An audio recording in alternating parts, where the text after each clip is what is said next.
The first time I stepped on to USF grounds, I felt like an outsider in my own story. My parents had never stepped foot on a college campus, and neither had I up until that point.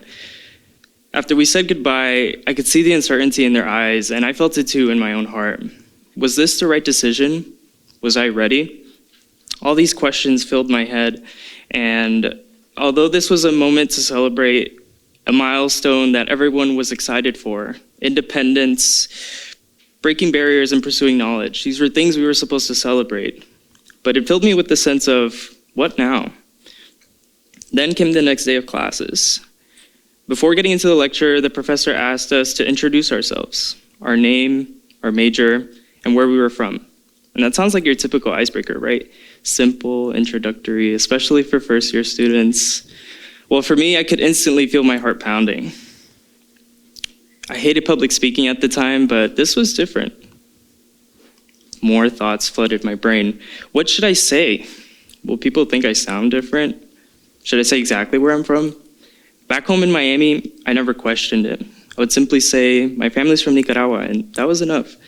But here in this new space, I hesitated. For the first time in my life, I didn't know how I wanted to be seen.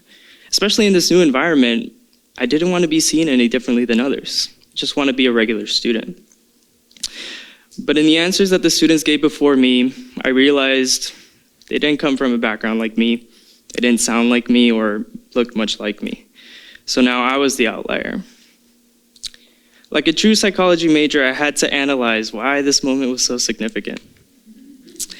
I had to dig deeper, and I realized that as humans, we are wired to seek belonging. It's a survival instinct. And for me, that instinct grew even stronger, shaped by my family's collectivist culture. In collectivist cultures, the group comes before the individual, meaning family and community, they define your sense of purpose. For me and my family, that meant we honor traditions, we follow expectations, and we stick together. We even ate the same as each other every single day.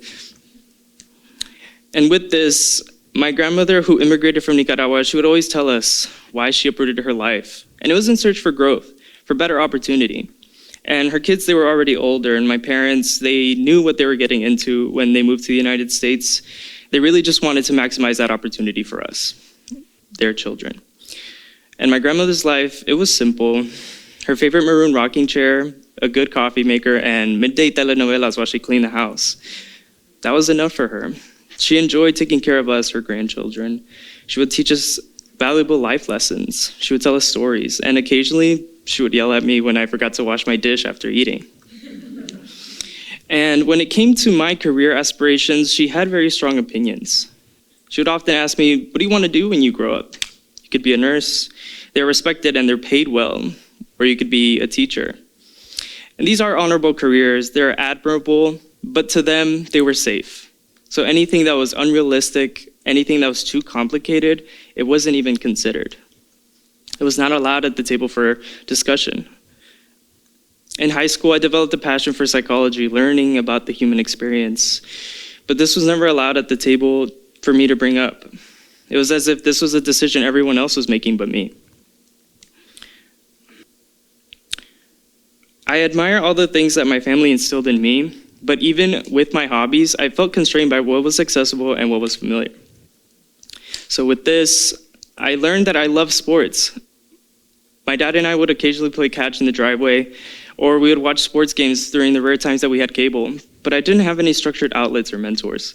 So I didn't know if these things were just fun activities that I could do in my pastime or something I could actually pursue. So naturally, I just kept my head down and I worked with what I had. And I don't blame my parents for the lack of access to resources, as I know they worked hard with what little we had. But even at this young age, I was torn between wanting more for myself and feeling bound by this mold that my family had created for me. With this came the ultimate decision to leave the nest and go to school in a completely different city. But this decision was met with much pushback, lots of questioning and concern, and even disbelief from my own family. They didn't understand what this kind of decision meant for me. This opportunity was to finally expand my horizons, find new perspectives, and act on this internal yearning for more. For them, it was as if this could easily be solved by going to community college, sticking to our norms, and waiting until I had a family of my own to figure out who I wanted to be.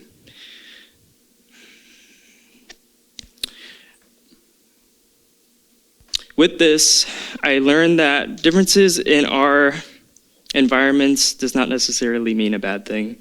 I started opening up with professors and friends that, yes, my hometown was different than theirs, and there was a culture shock for me.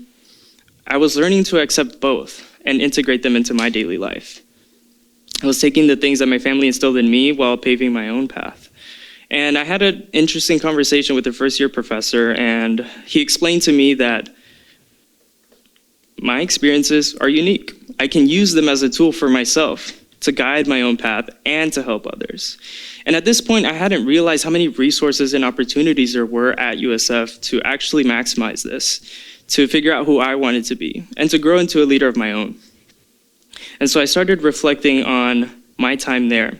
At this point, I was in my second year of college, and I really wanted to make sure that I figured out who I wanted to be and pay it forward for others. And since that conversation, I have learned 3 valuable lessons that I carry with me even today. And the first being, community is everything.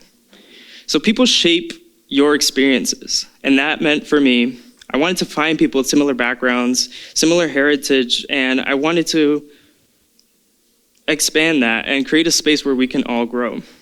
And at the time, we did have cultural student groups on campus, but the outreach or visibility of the Latin student group wasn't very strong. So instead of waiting for them to find me, I went out looking on my own. And I learned that they were trying to revitalize the Latin American Student Association. So I took on the personal challenge of running for the president position, something I could have never imagined doing. But I'm a firm believer that everything happens for a reason. And at first, with the Latin American Student Group, our events only consisted of us 5 board members. And now we host events with over 150 students in attendance. We're well regarded on campus, not just among our cultural groups, but among all student groups. The next lesson I learned was the power of cultural pride. Being able to carry the lessons that my parents instilled in me while still paving my own path. At the very first event I hosted as president of the Latin American Student Association, a student approached me and spoke to me in Spanish. And he told me, I never thought I'd find people so in touch with their culture, and I didn't want to forget where I was from. And then he thanked me. And in that moment, I felt a wave of emotions. I felt grateful for the team that helped me put this event together. I felt humble because I would have never expected a thank you for simply creating the space I had always longed to see on campus. And I felt pride in my culture and being so deeply rooted in my heritage that I could connect with a complete stranger in ways I never imagined. And this moment stuck with me forever. The third lesson I learned was the power of individuality, realizing that by stepping into these leadership positions and expanding beyond my comfort zone and exploring the things that I like to do, those are the things that helped me grow. I took the lessons that I learned from my family while also becoming my own person in ways I could have never imagined. I'm paying it forward every single day that I'm spending time with the Latin American Student Group and my further involvement in the Office of Multicultural Affairs. These instances revitalize my why. A lot of times we reflect on how we can connect with others, even those that we don't share the same background as. So that was something that I was dealing with my first year. But coming together with the student groups, I realized that you can share your culture with others. Let them teach you a thing or two, and share the things that you know from your backgrounds. And if all else fails, you can share free food at a student org event. All these things helped me realize that it wasn't about assimilation or rebellion against your heritage or your legacy. It was about integration. It was about merging the two forces. I realized that by experiencing all these different backgrounds and interacting with different students, I grew as my own person while still remaining true to the traditions and values that have shaped me. I became a leader in my own unique way, and I was able to pay it forward for others. And I hope to instill that in the next student group that continues to lead after me. So the next time someone asks me where I'm from, I will say it with pride. And then my favorite part gets to come, where I get to ask them, what's your story? Thank you.